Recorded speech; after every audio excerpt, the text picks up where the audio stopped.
Hello, welcome. In this video, we are going to understand how to think before writing a prompt for Zoho automation using vibe coding. You don't need to know coding. You don't need to know Deluge. You only need to explain your business work clearly. First, let's understand what a prompt really is. A prompt is simply how you explain your task to AI. Think of it like explaining work to a teammate. If you can explain your business work in simple English, you can write a good prompt. Now let's understand vibe coding. Vibe coding means you explain what should happen, not how to code it. For example, instead of thinking about code, you say, when a new lead comes, send a welcome message. That's vibe coding.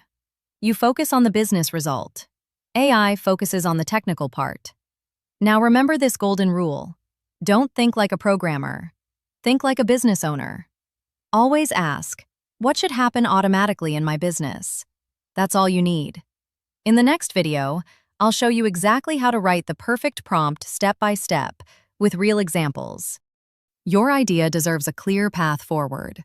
Share your vision with us, and we'll create the next step workflow to help make it a reality. DM us or comment now. We will provide this in 1 hour.